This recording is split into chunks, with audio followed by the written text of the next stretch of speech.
হেমারসন চিরানের কাছে প্রশিক্ষণ নিয়ে কাজ শুরু করেছেন এমনই একটি পরিবার, ক্রেডিসন রিসিল ও শিবলি মানখিন দম্পতি। বাড়ি ধোবাউড়া উপজেলার নগর সন্তোষ গ্রামে। এই গ্রামে তাদেরকে আদর্শ কৃষক বলা হয়। ২ বছর আগে কৃষি জমির উপর এই কৃষি খামার গড়ে তোলেন। খামারের বেশিরভাগ জায়গা জুড়ে একটি পুকুর খনন করে মাছ চাষ করেন। পুকুরের পাড়গুলো বেশ চওড়া করেছেন সবজি চাষ করার জন্য। নিজেদের খাবারের চাহিদা মিটিয়ে বাজারে বিক্রি করার মতো অনেক কিছুই চাষ করেছে তাদের খামারে।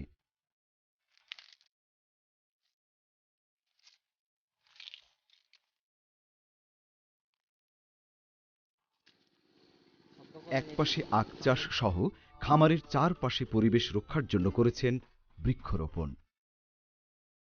এই দম্পতির কৃষি খামারে ডাঁটা, কচু, হলুদ, মিষ্টি কুমড়া, চাল কুমড়া, শসা, ঝিঙ্গা, কাকরোল, বেগুন, পেঁপে সহ বিভিন্ন প্রকার সবজি চাষ করেন।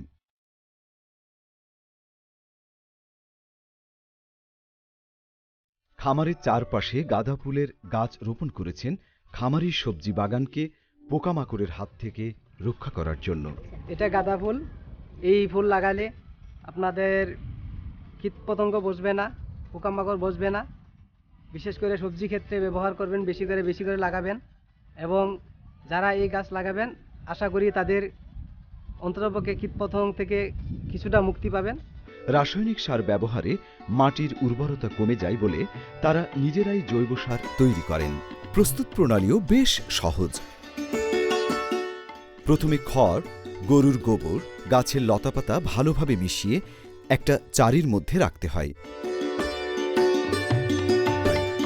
তারপর কিছু কেঁচো চারির মধ্যে ছেড়ে দিয়ে চট বা বস্তা দিয়ে চারি ভালোভাবে ঢেকে দিতে হয়। কেঁচোর পরিমাণ বেশি হলে 10 থেকে 15 দিনের মধ্যেই জৈব সার প্রস্তুত হয়ে যায়। এই জৈব সার সবজি চাষে ও ধান চাষে ব্যবহার করা হয়।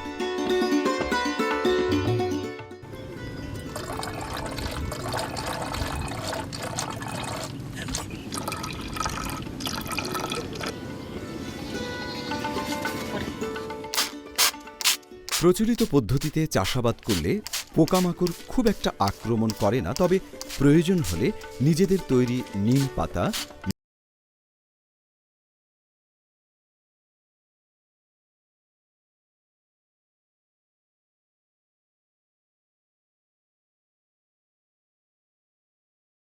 রাসায়নিক সার এবং কীটনাশক ব্যবহারে মাটির উর্বরতা কমলেও জৈব সার ও দেশীয়ভাবে তৈরি কীটনাশক ব্যবহারে মাটির উর্বরতা বৃদ্ধি পায়।